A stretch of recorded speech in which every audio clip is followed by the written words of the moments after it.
Canadian Fuhrer, you have more wins than anybody that I know, my friend. You've been slipping a little bit lately, but I'm telling you, man, nobody has more firsts than Canadian Fuhrer. He's the top. He's the cream of the crop. He rises to the top. He never eats a pig because a pig is a cop.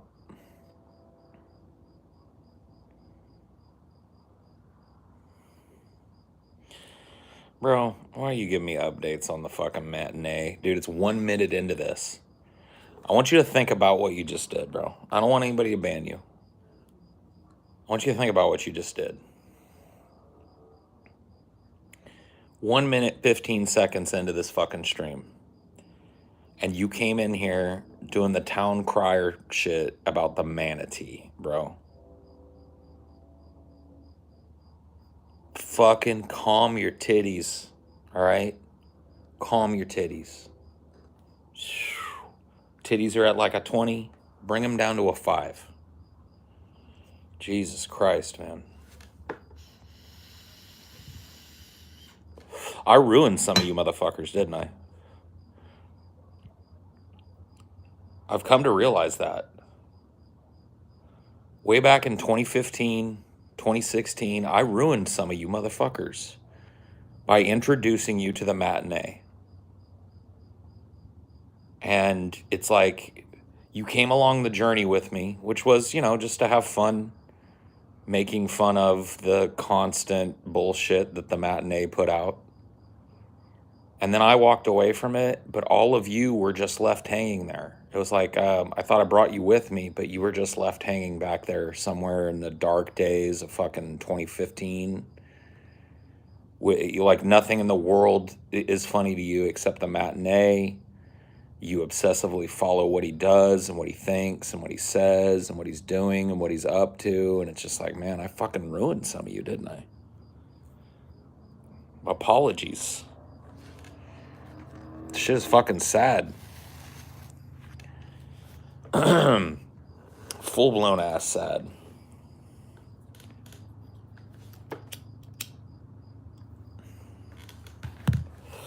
What do you mean you're sorry? I'm the one that should be sorry. I'm the one that fucking infected the minds of a bunch of young people with this, like, obsession with the literal stupidest person on the planet.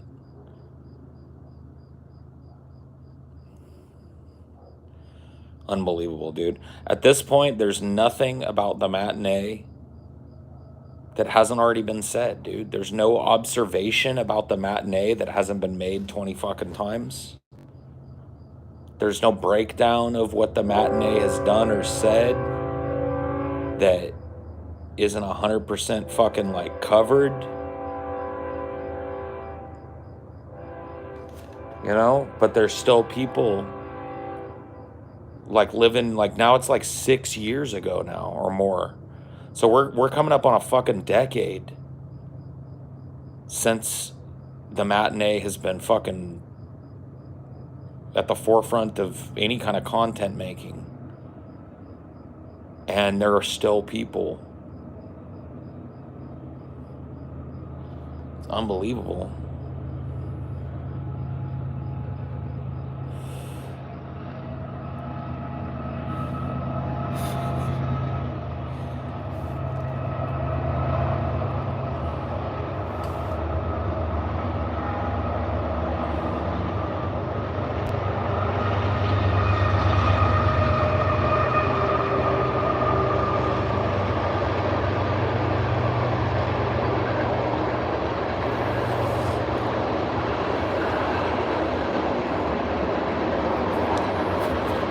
Chugga chugga choo choo.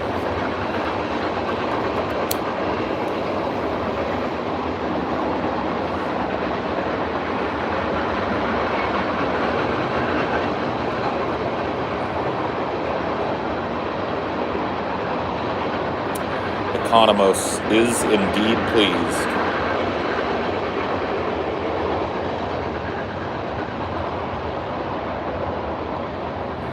Get a profile pic, dude. I don't even read shit from people that have non-standard or the standard fucking profile pic. So take 10 seconds and get one, and maybe I'll take a look at your question or your comment.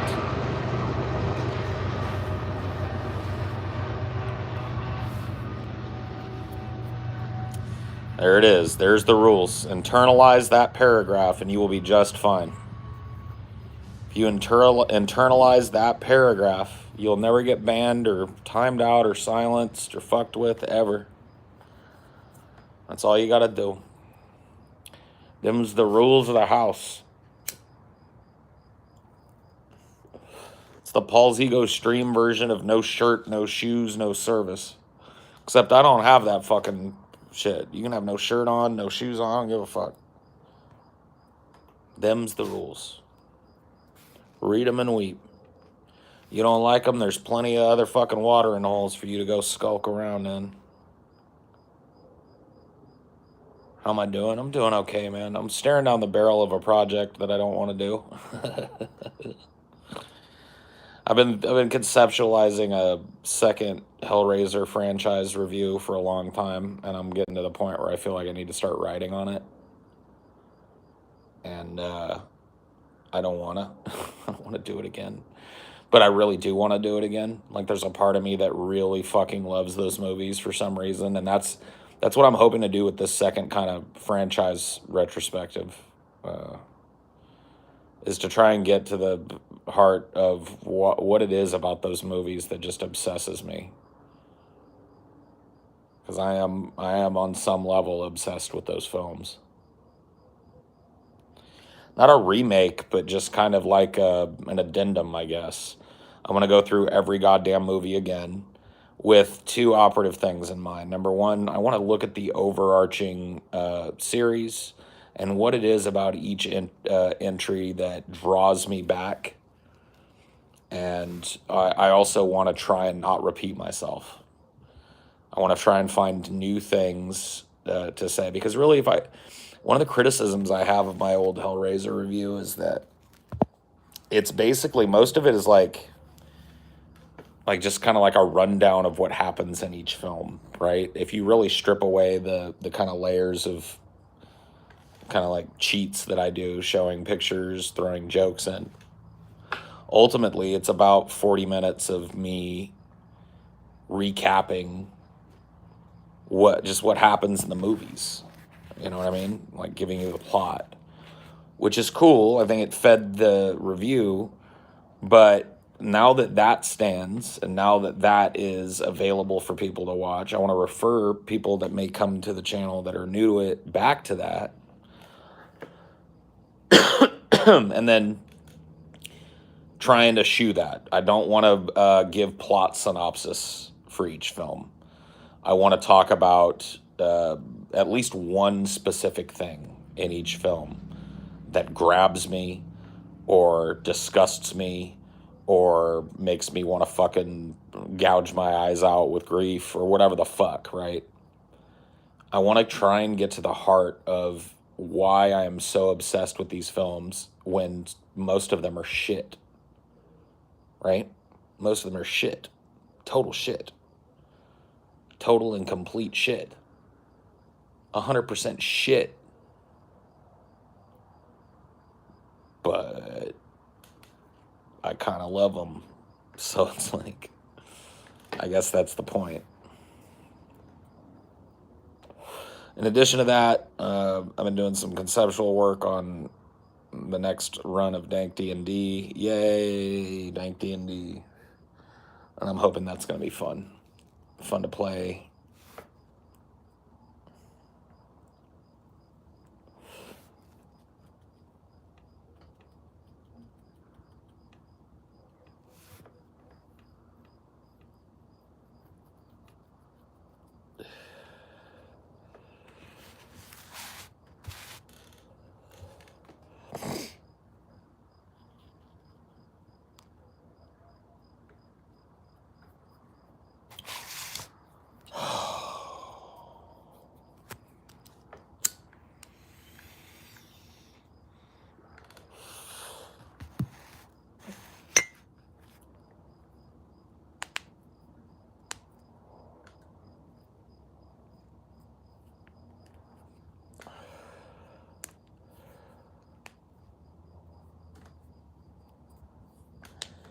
Yeah, I mean, D&D is hard to watch for me too, but we don't do a standard D&D. Like we basically do a homebrew system that streamlines a lot of the math and time wasting that goes on in D&D and rule checking and blah blah blah blah blah, and focus more on the role play aspects of it. There's still combat. There's still environments that the party has to navigate, and still pitfalls and all of that. But there's absolutely no slowdown when it comes to like the combat and stuff.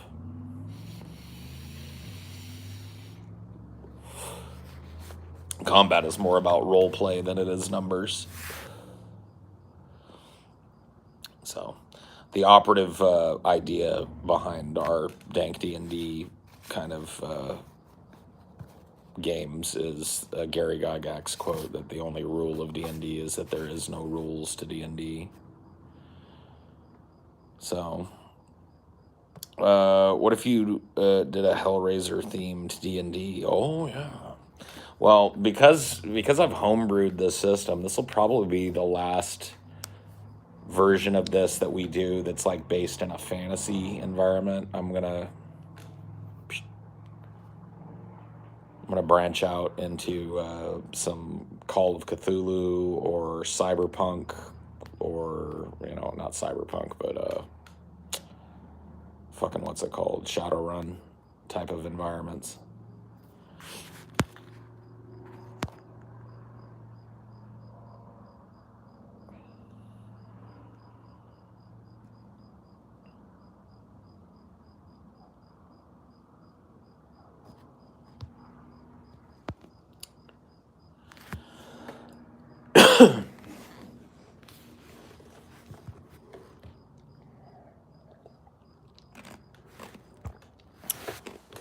Vampire, that'd be cool. That'd be a cool system to fuck around in. Little Vampire the Masquerade. Have everybody be different vampires. Will you guys be drinking while you play? I don't know. We'll see. I burned my hand a minute ago. Ouch. Dude, you're gonna get banned. You didn't read the fucking shit, did you? Nobody cares, bro.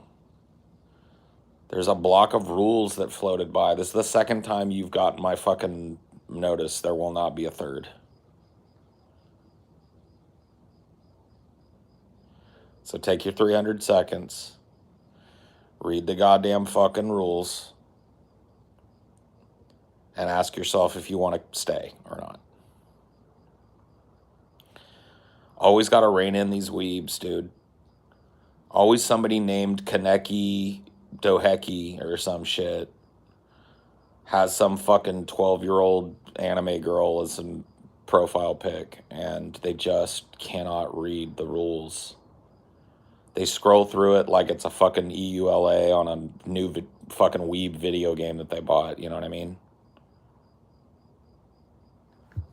They're just stuck in fucking Doki Doki land, you know what I mean? They can't.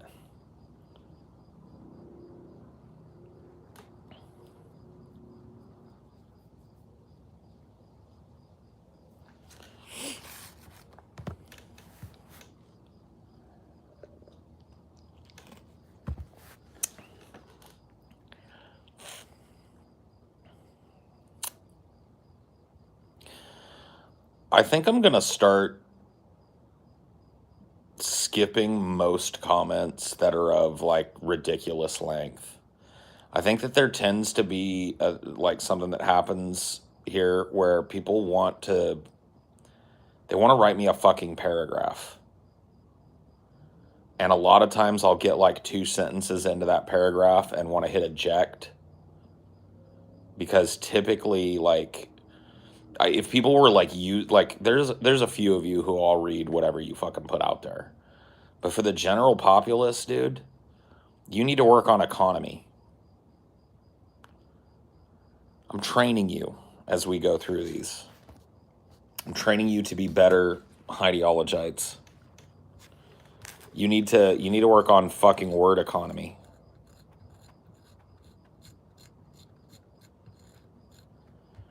Yeah, see, it's hard to screen comments when you do like a chat interactive type of show. But you're right. Like screening the comments would probably be better. But I think it just like it's a speed bump in the show. Because I got to sit there and I got to read a whole fucking paragraph and internalize it and then decide to read it again. And a lot of times, dude, like people will put up a whole fucking paragraph of shit and it's just like, and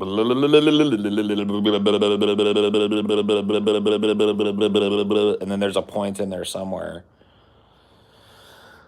I mean, you guys do it in text messages all the time, though.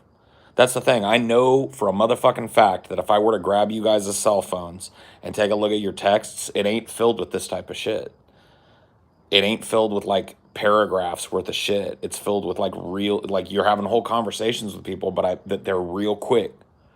They're functional. So it's like you guys, I know most of you know how to do this, but it's like this environment teases some kind of fucking flourish out of you where it's like you want to write a whole ass motherfucking paragraph about some shit when really all you have to do is write a sentence or 2 sentences. You know what I mean? You ain't got to use the character limit for every goddamn fucking, comment. And I feel like that's a problem that is ongoing on the show. I mean, verbose is what verbose is, but like if you're going to be verbose, make sure that everything is worth reading. I have not yet checked out the Eastern Kentucky Social Club, although somebody did send it to me on Twitter, so.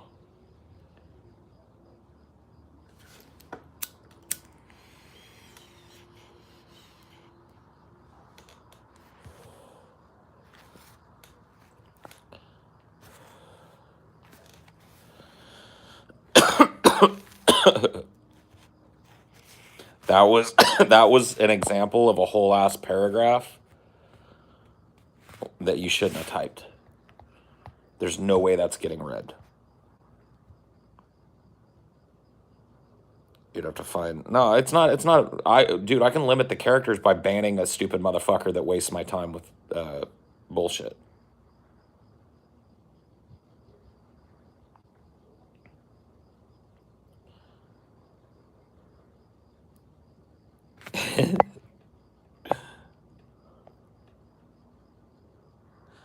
Happened to Wyoming? I am in Wyoming. You guys are fucking idiots. You think I'm in California? So stupid. Like, people are such dupes. So easily duped. So easily led astray.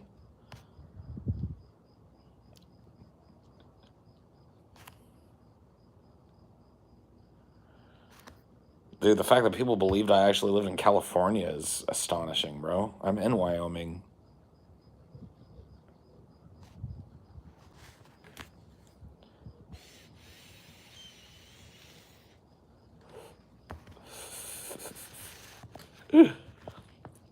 Imagine living in California. Trust me, if you're not here, you can't.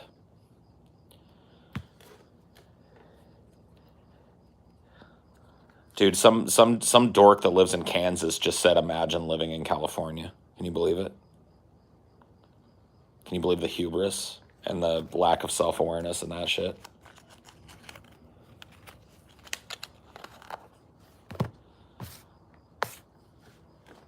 Dude, who said my mom isn't in Hawaii with me?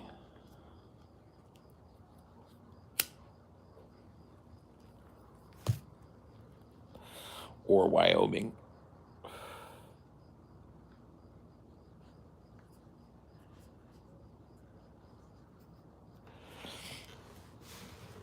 It always is, dude.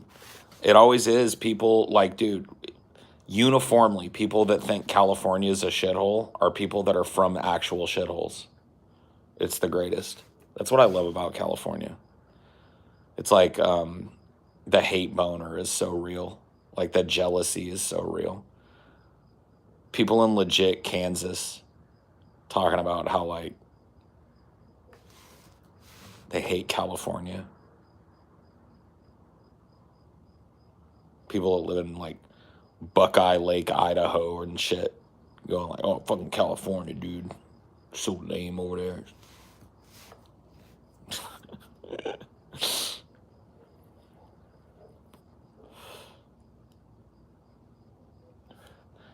Meanwhile, their whole state has as many people as like our second biggest city. We're just over here going like, huh? What did you say? Sorry. No time to chit chat. Have you ever met a valley girl? Yeah. They're not like, I mean, I've met people that have a very, very stereotypical kind of valley-ish accent in California, but they usually don't live up to the jokes.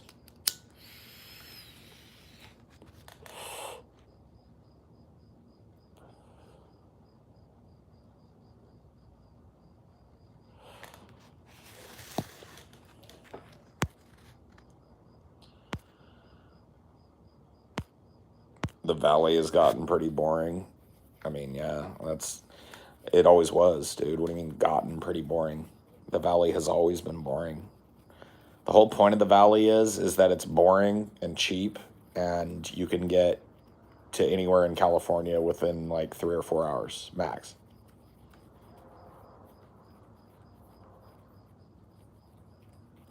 Gotten.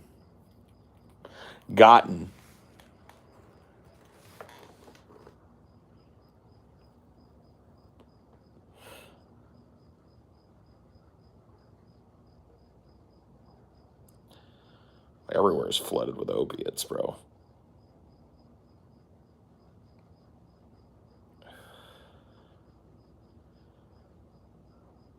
Yep. That's the whole point, dude. It's like the maximum I'd have to drive to get somewhere that I'd want to go in California is like 5 hours.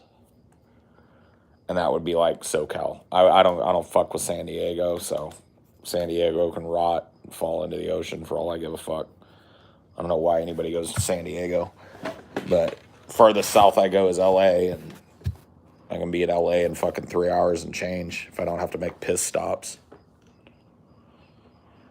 Can be in San Francisco in like an hour and a half, hour and 45 minutes if I don't make piss stops. I can hit the coast. I can be in Yosemite in fucking an hour and change.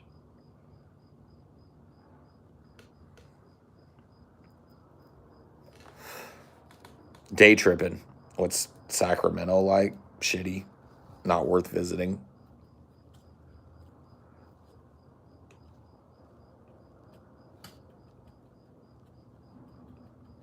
Go visit Mexico. You go visit Mexico, motherfucker. And tell me what to do.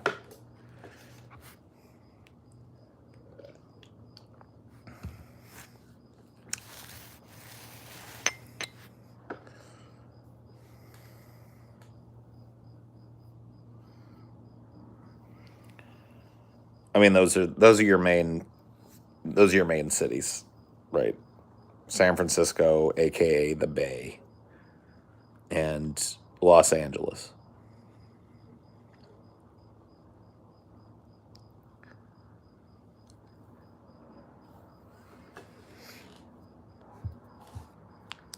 They have good every kind of food, bro.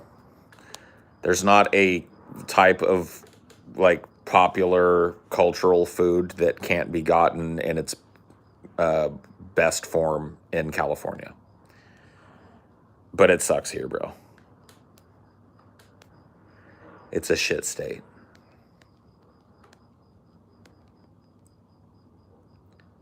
What's wrong with San Diego? I don't know. It's military town. That's pretty much it. Somebody ban SF Sorrow, please. I'm tired of stupid fucking memes.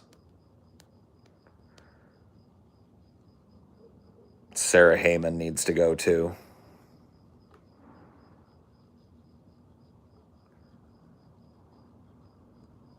Yep, you can get Cuban sandwiches just as good as Miami. Absolutely.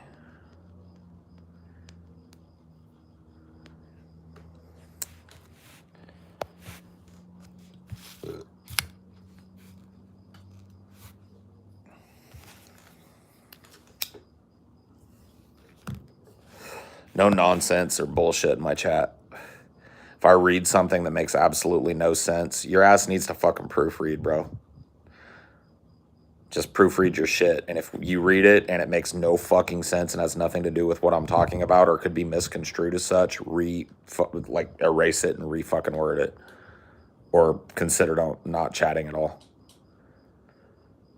Yeah, San Diego's not great. I don't know. It's a military town, so that to me says everything. It's like a giant, naval base there. Or Air Force base or whatever the fuck it is. I think it's a naval base. And it sucks. It's just filled with fucking jarheads and just tourists and bullshit. And I don't know. It's hot, muggy. It's closer to the equator than fucking LA, so it's just shit.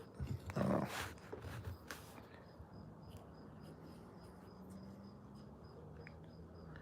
I would never go to San Diego on a lark. There's just no reason to be down there.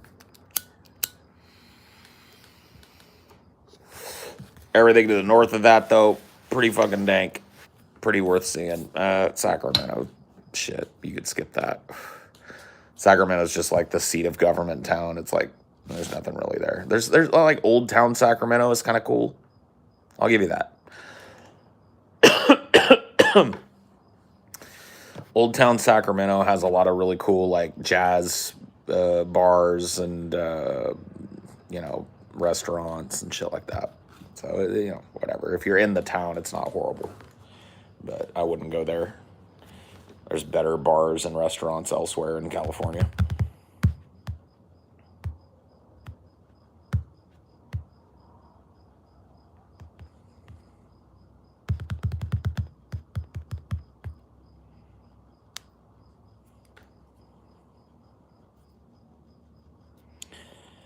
Well, I think that's part of what makes San Diego kind of like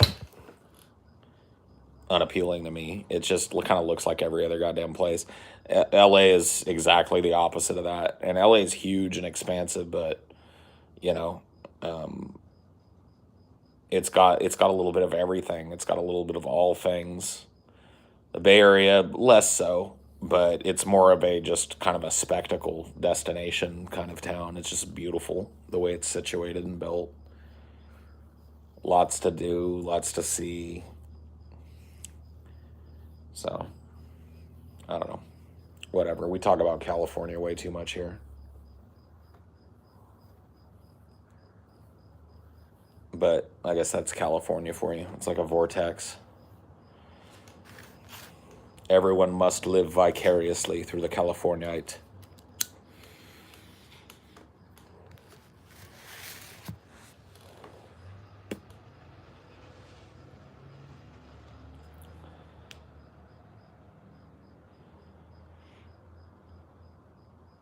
Dream of Californication.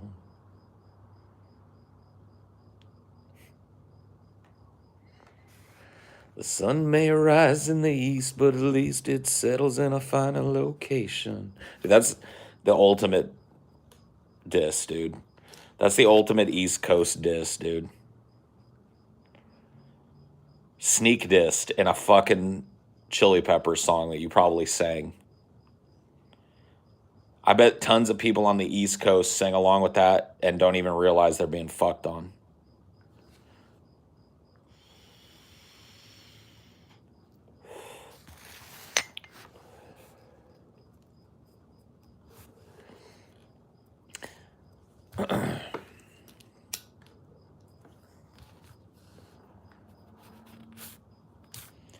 Dude, I don't know why people meme on... Dude, people who meme on the Chili Peppers, like, that's a good way to just shut down a conversation with me. I'll go find something else to do. Like, what? You want to meme on, like, one of the most talented bands ever?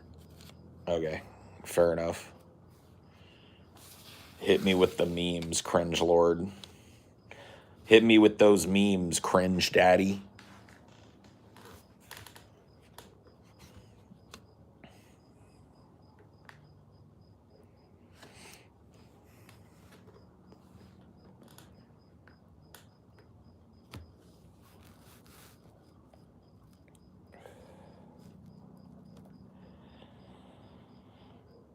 Yeah, that was kind of like their gimmick at early shows back when they were like touring on their huge multi-platinum debut album, Blood Sugar Sex Magic.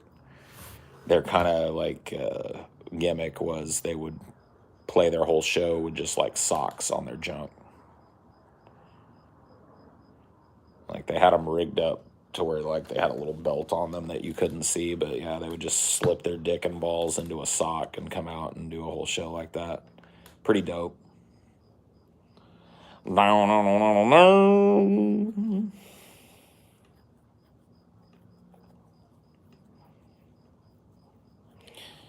I guess Mother's Milk was technically their debut. I stand corrected. Although I don't really think that you would argue with me that Mother's Milk produced their celebrity status. Their big multi-platinum hit was definitely Blood Sugar. And pretty much everything that followed it. One Hot Minute. That's an underrated Chili Peppers album right there. One Hot Minute.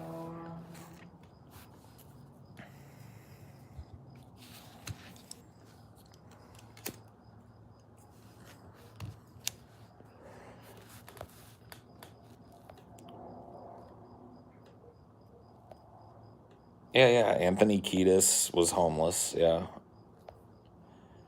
And a heroin addict and shit. Not too big on the Chili Peppers. I prefer Manson, Slayer, Pantera. Sorry, bro. I'm not laughing at you. I kind of am, but not really at you because I can't see you. But I just have, like, I can picture you in my head, bro, based on your music taste.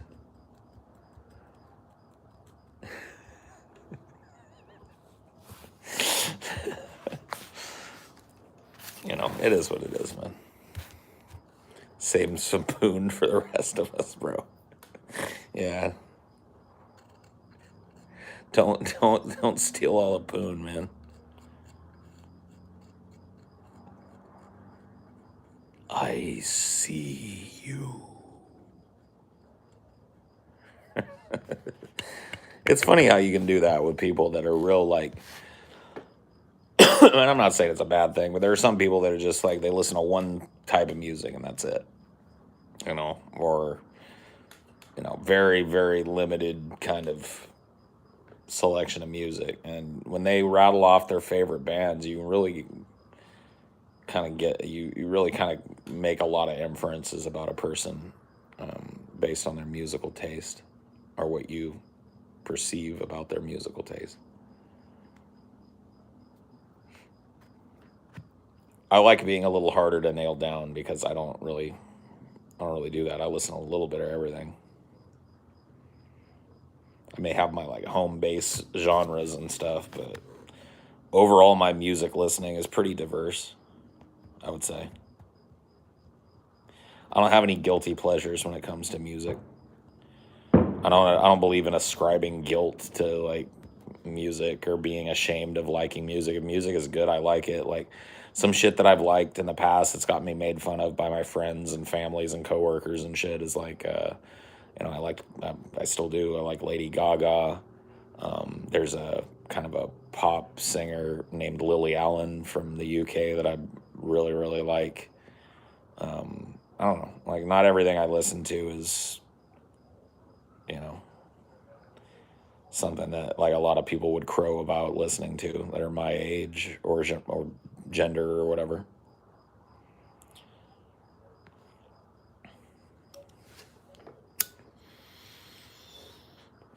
Riding through the city on my bike all day 'cause the filth took away my license. It doesn't get me down 'cause I feel okay 'cause the sights that I'm seeing are priceless. Everything seems to look like it should, but I wonder what goes on behind doors. A fella looking dapper as he's sitting with a slapper, and I see it's a pimp and his crack whore. I love that song. She's great. Oh, dude, and that Smile. That's another Lily Allen bop right there.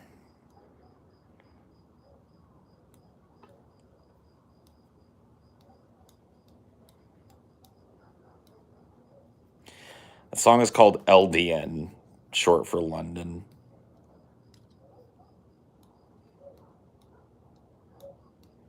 And it's by Lily Allen. Yeah, she was just kind of like, I'm a chav and I don't care.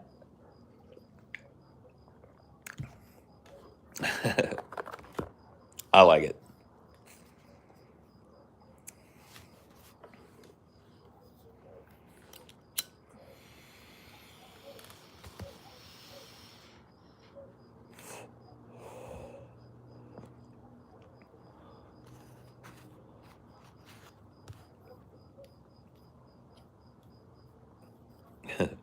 When you first left me, I was wanting more, but you was fucking that girl next door.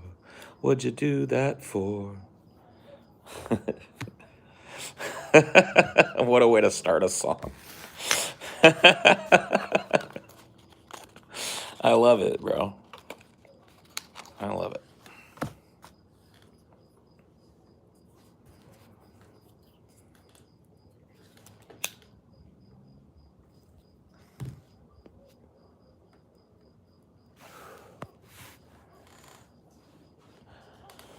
Bum bum bum bum bum bum.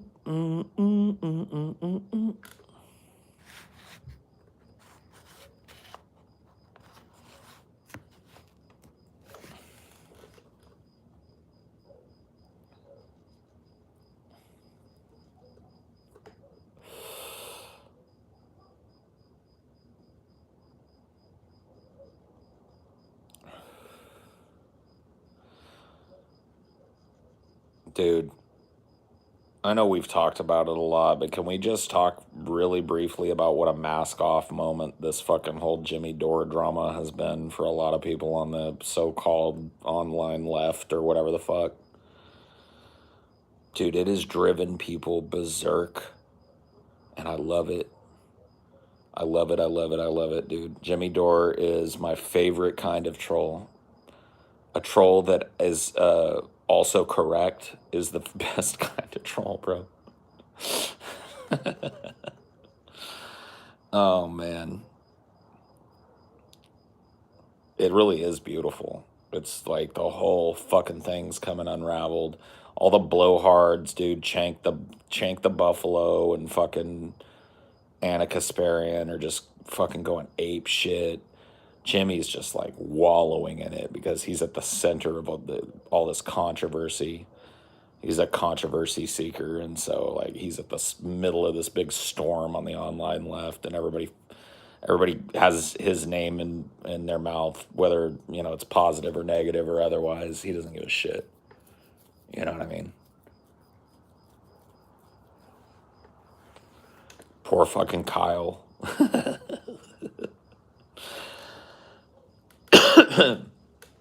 Poor fucking Kyle, bro. Oh, TJ still complains about him. TJ's gonna double and triple and quadruple down on the Jimmy Dore hate boner, but when you drill down to the issues, I think TJ pretty much agrees with Jimmy Dore on 99% of shit. But it's just like, that's what I love about the Jimmy Dore shit, is like, even somebody like TJ who's like, I don't give a fuck about that. He's been forced to like choose a side. And the side that he's chosen is like, I don't know. That's just the fun thing about it, dude. And it's really something that needs to happen, not just this one time, but over and over and over and over and over again. The left in this country in particular has an identity crisis, and has for a long fucking time. The American left has been living in a perpetual state of identity crisis for a long time. We don't know what we are. We don't know what we stand for. And this is the type of shit that's got to happen. We got to separate the wheat from the chaff, and people have got to stand on principle, and you got to be able to fucking read people's principles. And I'm telling you, man, a lot of people say this is like meaningless drama, but for me, it's useful in seeing where people really fucking stand on the issues and shit. Because there are people out there, Vosh being one of them, who are more interested in playing games than being reasonable about this shit. More interested in playing like fucking defense games with the status quo politicians than being real about this shit. And so tripling down, quadrupling down, skipping over the fact that this whole fucking mess started with Anna Kasparian blackmailing Jimmy Dore. And just like Kyle in his defense fucking at least admitted that, which made people fucking super angry because that was one of the dividing lines. And Kyle was in his first video, he skipped over it completely, and that made everybody that was on that fucking, oh, it's not blackmail, which is absurd, by the way. Like anybody that's telling you that that fucking DM was not implicit blackmail has no fucking clue what they're talking about. You can wad that opinion up and throw it right over your shoulder for all it's worth. They have no fucking clue what they're talking about.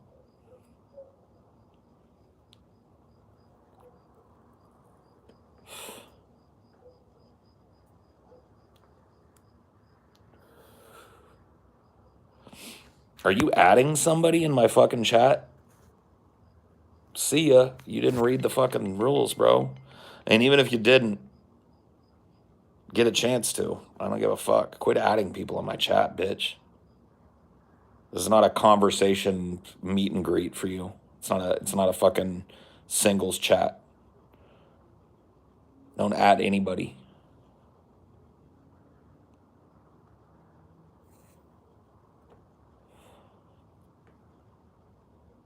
Read him and weep. You don't want to suffer the same fate.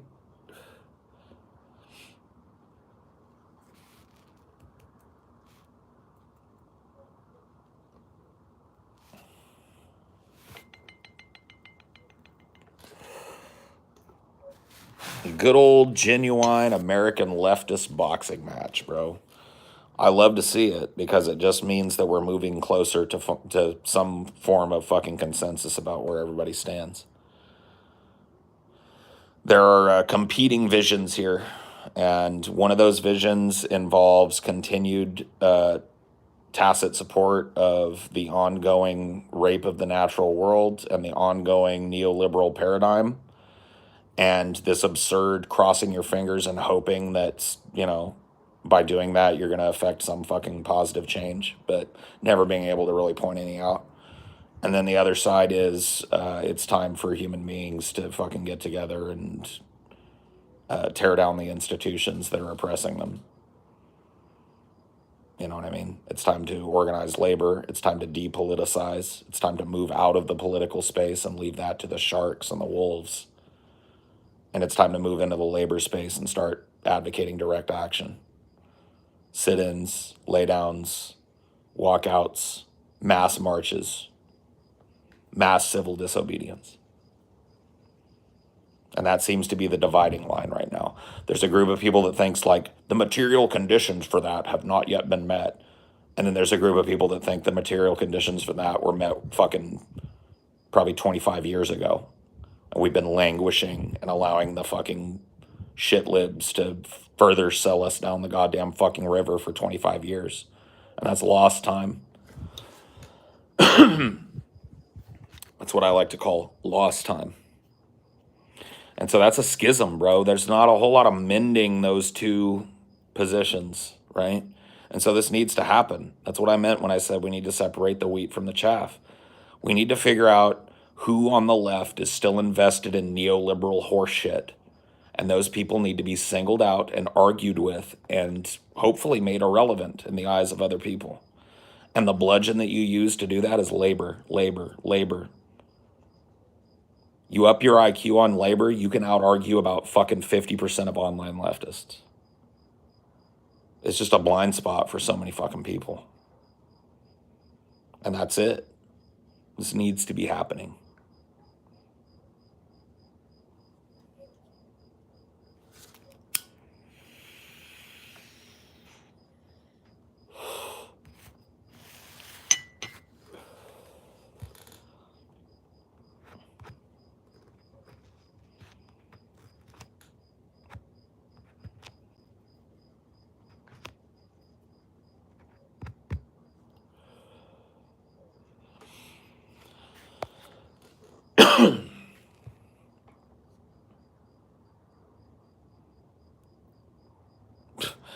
I mean, Logan, I won't speak any more on that, but let's just say I think that that's an understatement.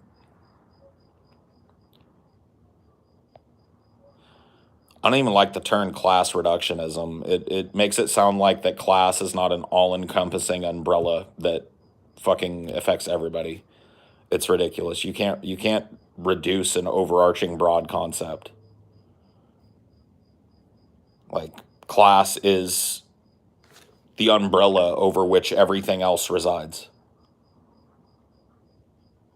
So to say that you're reducing to class is ridiculous. You can't be reductionist.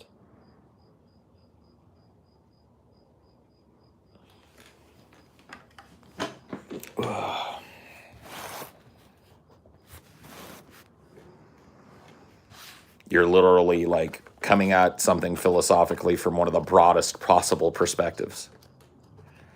You can't be reductionist. A rising tide raises all ships. You want to help LGBTQ people? Help the fucking working class. You want to help people of color? Help the working class.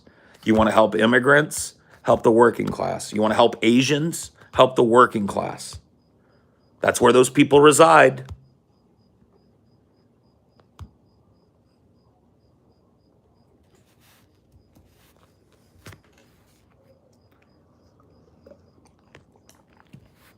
They don't reside in academia. They don't reside in online Twitter lefty debate bro fucking streams. They're in the working class.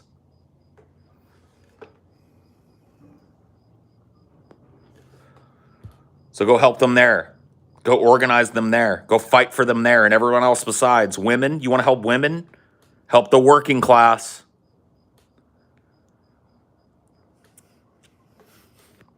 Empower the working class. It's more than 50% women. Let's go.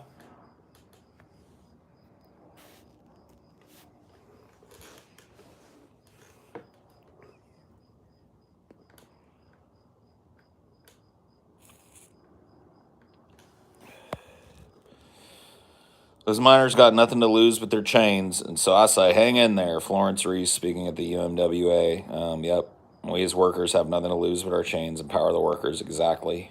What percentage of America do you think is working class? I don't know.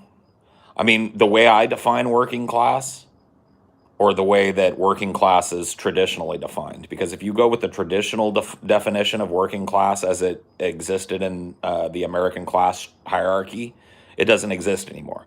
So if you want to go by that definition, I'm talking about a phantom.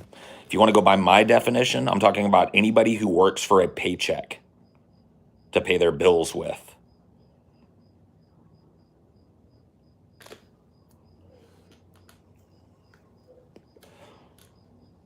Capiche? That's working class.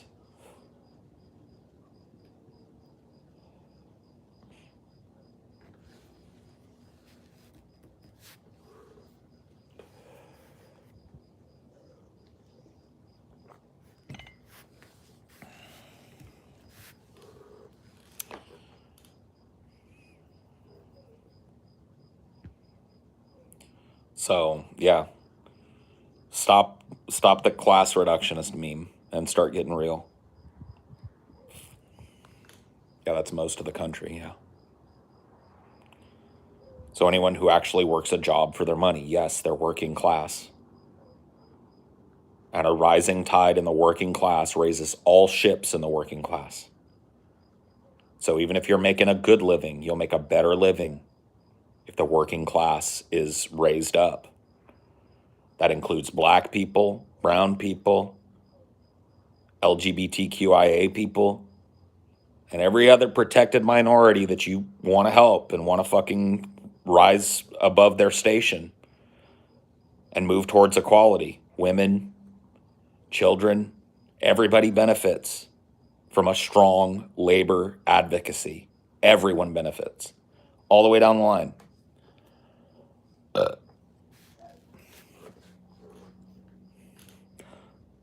So to a person like me, there's your answer. To the people that disagree with me, nuh-uh. It's like, all right.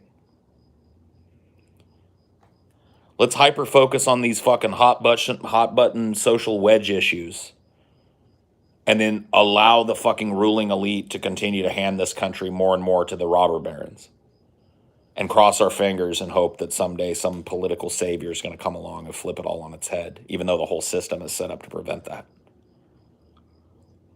Which one of us sounds like a dreamer now? See, I get painted a lot of times. My argument and people that make my argument get painted like, "Oh, you're a dreamer, man. You fucking." No, you know who the dreamer is? A person that thinks that voting for neolib after neolib after neolib after neolib is going to produce anything but neoliberalism. That's the dreamer. I don't have to rely on dreams because I know the labor history of this country. I rely on historical precedent. I know what happens when workers get together and stand in fucking solidarity for their rights. I've seen it. I've read about it. I know about it. It's in the fucking book. There's no arguing. What happened, happened.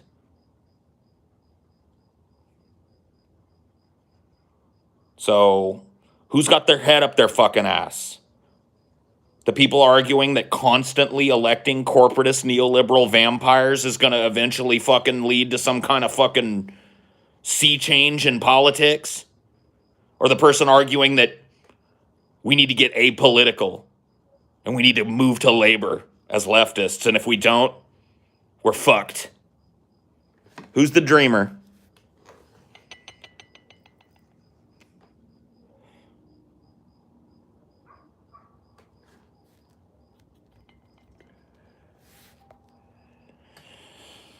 How do you think the impending massive job loss from automation is going to affect the movement? Are people going to organize, or are they going to be content with whatever half measure is implemented? I mean, the time is now. There's no better time than now. I don't know what else to say.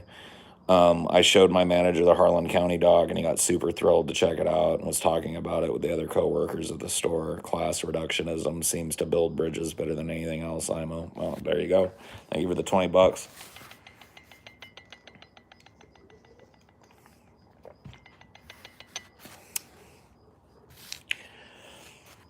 I think people are just lost, man. You want to know what I think the truth of the matter is? If you'll allow me a ramble here, I think people are just lost for having something to be angry at. There's too many villains. I had this conversation with TJ in a grease trap that's going to release soon. I will be called a fucking lunatic for this grease trap, by the way, because I have a fucking screaming match with both TJ and Scotty. But eventually we calm down and we have a conversation. And I told the very self same thing to TJ.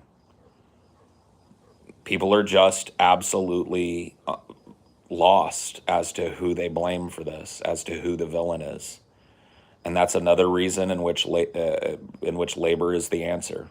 The villain is the company and everything, and the structure that it upholds. The company is the villain. The owner class is the villain. The owner class and the government that they own. That's it. There's your villain. Are there other villains in the world? Sure, we'll get to them. The primary villain with the boot on the neck of the working person in this fucking country and the world over is the owner. Okay? The company. That's your villain. So there you go. You know, to me, that solves a huge problem. I think that's what leads to this debate bro shit, to be honest with you. The lack of a true villain. It's like Donald Trump galvanized them, but they fought against him and nothing changed. So now they're all very confused because they feel like, well, we defeated the villain, right? No. You went after the wrong villain. You went after a tool of the villain. You didn't go after the company. You went after the mouthpiece. Oops.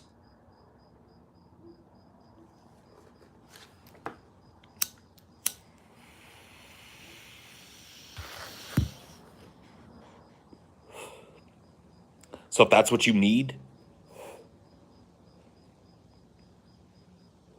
there's your villain. Paul, your streams make me less anxious and makes me have easier sleep. Thank you. Well, I'm glad to help. Go tell that to the litany of fucking crybabies that say that my streams make them fucking mentally worse or whatever the fuck, but still they hang out in here. That's a narrative that you'll see on the fucking subreddit from time to time.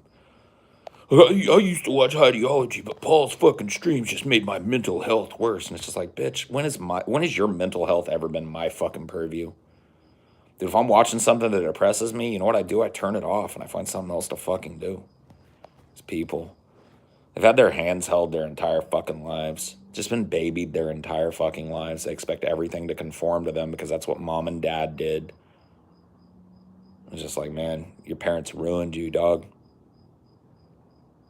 They ruined you. They sent you out into the world thinking that everybody diapers your ass for you. And it's just like so many of these young people that are still kind of under that mom-dad umbrella, dude. When the fucking chain gets cut, you're in for it. Because you have had your little ass diapered and powdered for you your whole fucking life. And it's just like the world don't diaper your ass for you. And it don't powder your little bottom so you don't get diaper rash for you.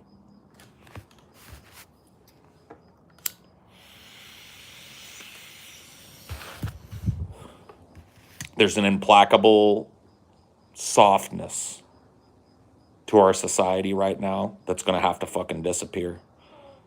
And you know what, dude? I hate that. I love softness. I myself am a soft person. I really am. Not just physically, but mentally. You know, one-on-one, I'm a very empathetic person. But you know what? When the chips are down, I'll fucking sock you in your face. When the chips are down, I'll pick up a billy club and stand the line with your ass. See, I just have a red line. And everybody needs to get their fucking red line in order. We need to stiff upper lip for what's coming, guys. This whole, like, the world makes me fucking incapable of fucking surviving. Like, look, I'm not trying to get down on you for your mental illness, but if that's where you're at, like, I'm just incapable of interacting with the world, so I retreat to porn, or I retreat to fucking online interaction, or I retreat to fucking video games, or I retreat to all three, right? If that's where you're at, you need to HTFU, as they say down fucking under. Time to harden the fuck up a little bit. I'm not saying you ditch everything that's fucking soft about yourself, but you need to understand, dude. The era of getting diaper cream put on your ass for you by fucking society is about to come to a screeching end. A screeching fucking end. And if you're not ready for it, you're just going to be fucking run over. If you don't know how to stand for yourself, you're going to be run the fuck over. I'm not talking about physical softness. I'm talking about mental softness. I'm talking about fortitude. I'm talking about the willingness to stand up. I'm talking about the willingness to risk it for the biscuit. I'm not talking about pushing weight, bro. I'm not talking about swimming laps or jogging on a treadmill. I'm talking about mental fucking fortitude, bro.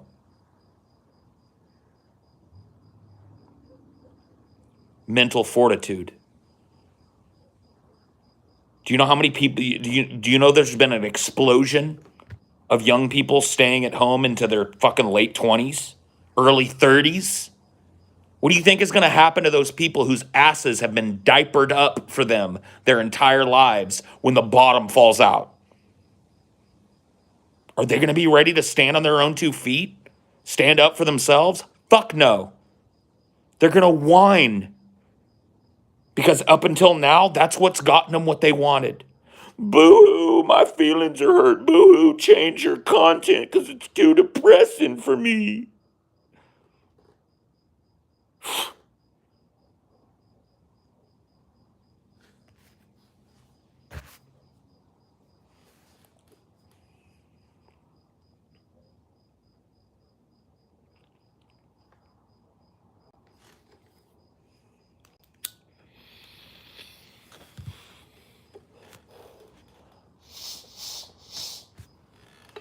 I'm telling you, man, the world is a harsh fucking place. Cruel. And if your mama and dada are still diapering your ass and you're halfway through your fucking goddamn 20s and you got no good excuse, You in trouble. There's a storm coming for you. And your little online life isn't going to avail you of jack fuck when it hits. Jack fuck. You better steel yourself for that shit. There's going to come a time where people are going to need to fight or be stepped on.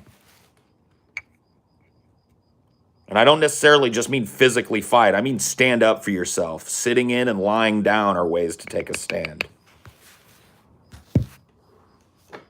You have to put your ass on the line.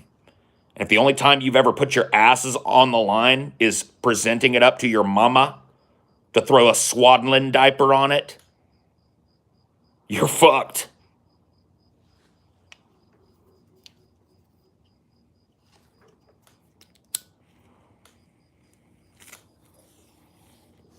World never has been a soft place. And it's a goddamn shame. And I would love to see a world where that softness can be expressed in humanity. But you know what? We're going to have to fight for it first. We're not there yet. And we're not going to get there through neoliberalism. You're going to be crushed. We need to organize. People, not leftists, people. We need to set aside this shit. The emotional shit. The bullshit. Let contact theory do its work and make a last stand as human beings.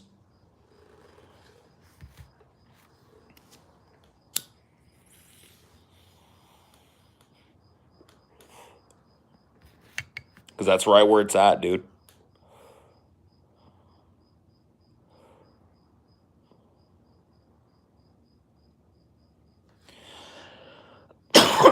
I can't remember what the percentages are. I just remember seeing comps by decade.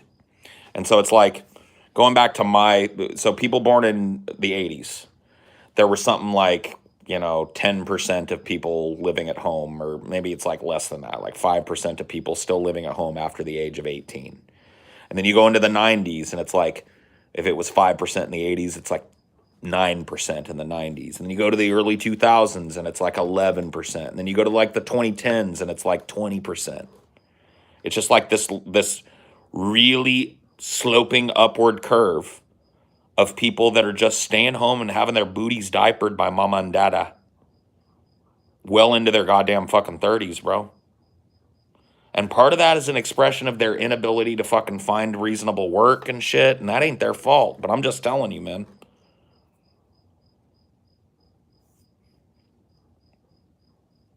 I'm just telling you. Dude, there is a softness to living with your goddamn parents.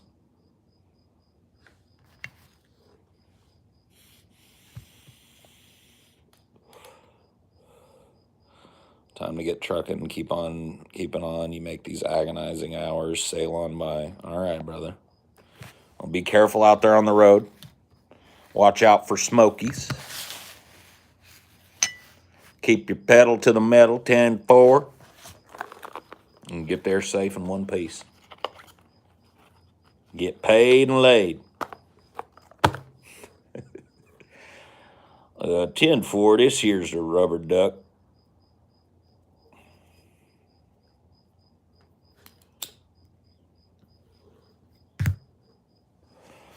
So many clients, people I know, are in their mid-20s and later still living at home. Reason number 173 to not have children. People can't afford to move out or be pushed out by their parents enough, or aren't pushed out by their parents enough. Yeah. I mean, look, dude, I can't talk too much shit. When I was pushed out by my parents, I was able to get a job that was able to, I had a roommate, but we were able to get a fucking 1-bedroom apartment and share it. You know what I mean? We shared a fucking bedroom and shit, but hey, that's the way the cookie crumbles, you know what I mean? We had a place to live. And that, may or may not be fucking possible for people these days. I'm going to be 22 in about 6 days. Both parents are dead, and I'm just kind of stuck in their old house with no means to get a job beyond walking distance. Yikes.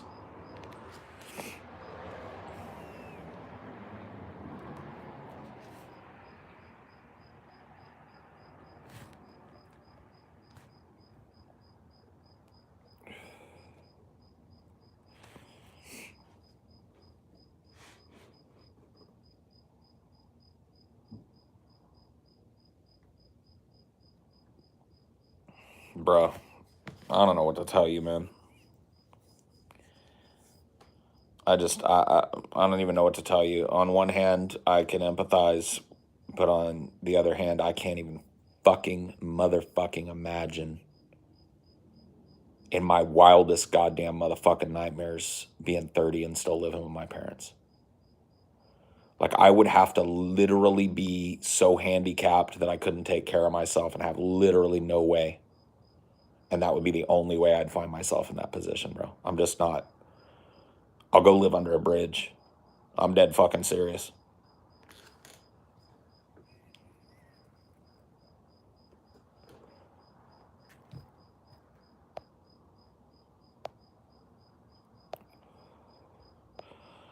Like, I feel like once you've tasted that shit, even if it's like a shitty roach-ridden studio apartment that you're sharing with some other fucking creepy roommate and shit, once you've tasted not having to answer to somebody under their roof and not feeling cucked by that, there's no way you, like, at least for me, I'd say there's no way you, but for me, there's no way I go back to that. I'd rather end up at a homeless shelter than go live with my fucking parents. Real talk. I probably wouldn't. You know what I mean? I've got good family and I've got good friends and shit. I've got a little bit of a safety net and shit when it comes to that if I need to couch surf, but moving back in with mama and dada, nope. No can fucking do.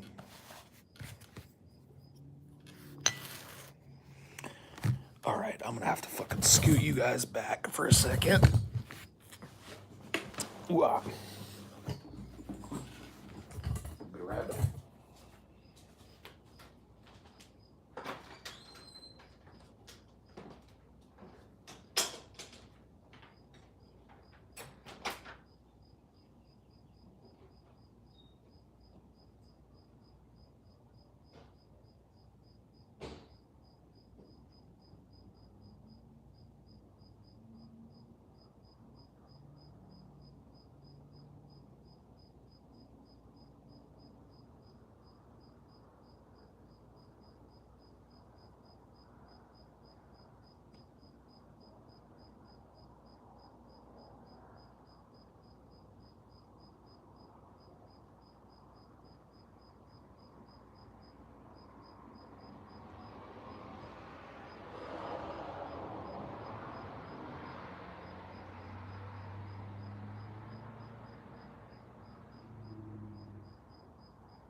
Have you been to jail for justice?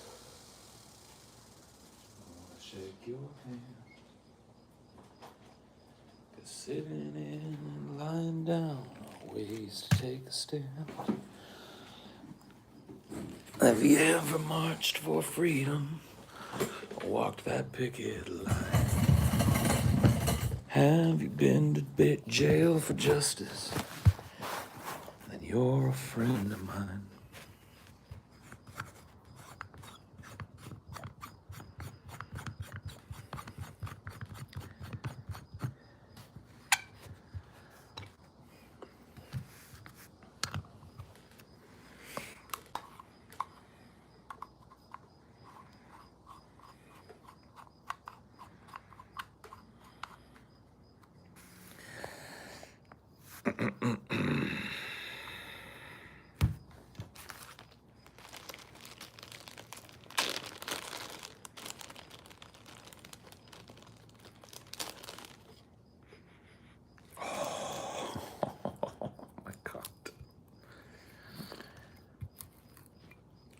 just...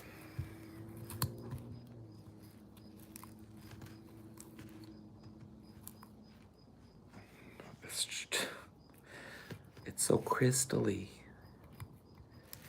It's so crystal. Oh my God, bro.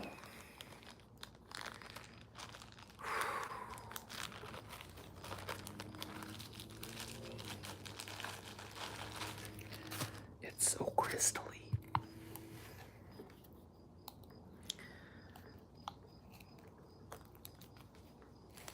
Oh, listen to that. Listen to that. Oh, it's like powder in there, dude. Look at that. That big ass nug. And now it's just free turning. It's just powder.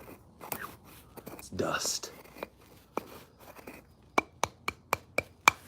Psst. My dude.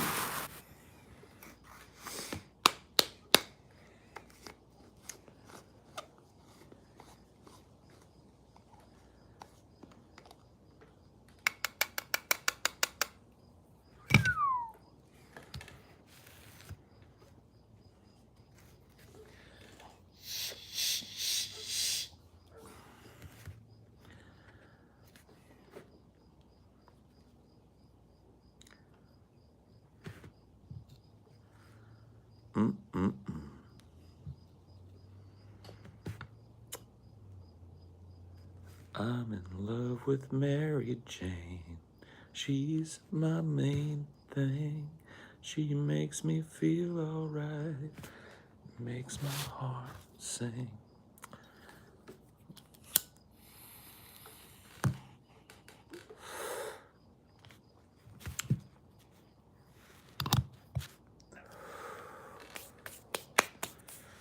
I really do love weed.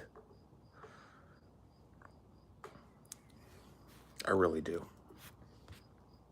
Oh, Lord. That is some good fucking shit. God damn.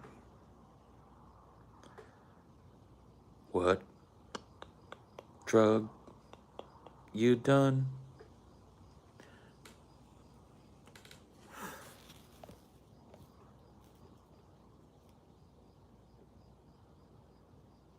Nope. I'm using a completely legal substance, as it should be, recreationally legal.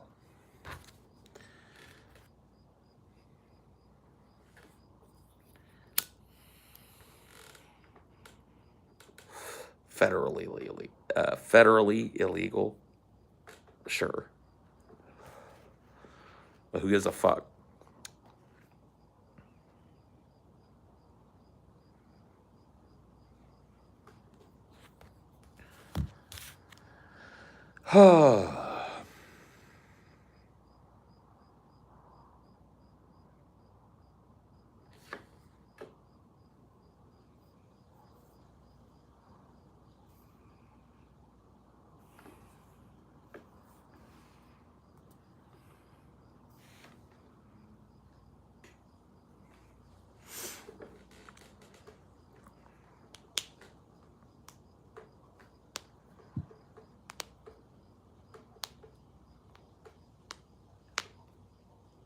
You seeing into the future and the past simultaneously.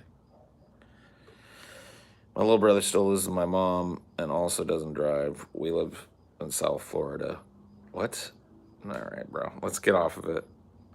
I'm done dunking on people that are still living at home with their parents. That's not what really wasn't my intention. It's just a sign to me of unpreparedness. Being unengaged with the world at large and living at home under the rules of somebody else is just it's not a way to get a good perspective. And a lot of you are denied that by your circumstance. No.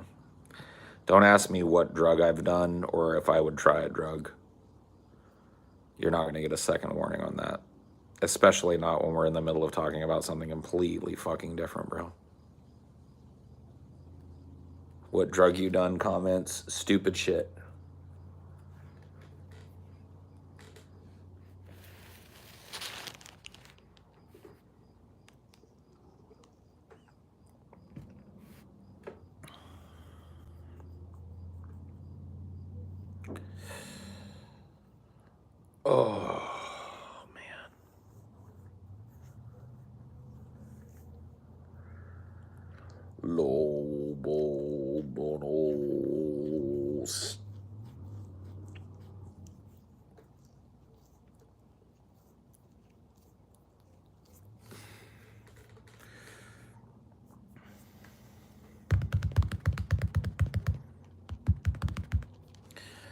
Yeah, I've definitely got the brain fog now.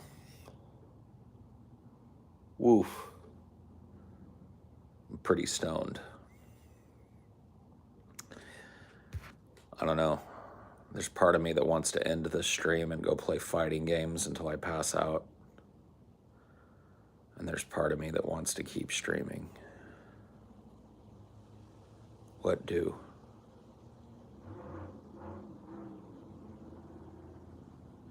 What would you do if you had the option? Keep streaming or go play fucking Guilty Gear Strive?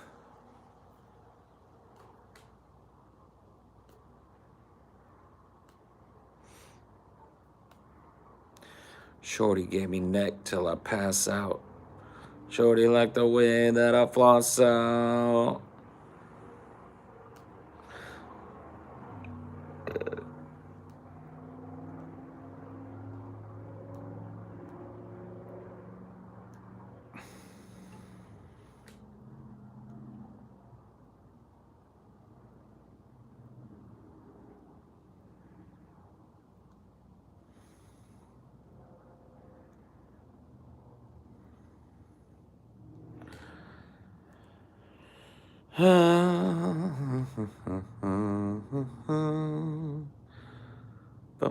My fisticuffs aren't really that great. Not yet, but I'm learning. I've never played a Guilty Gear game, so I'm new to it.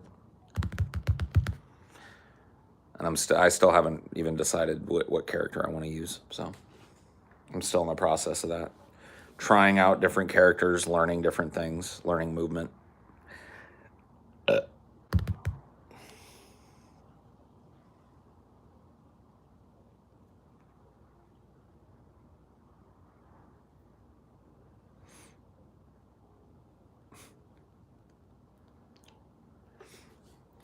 Oh, man.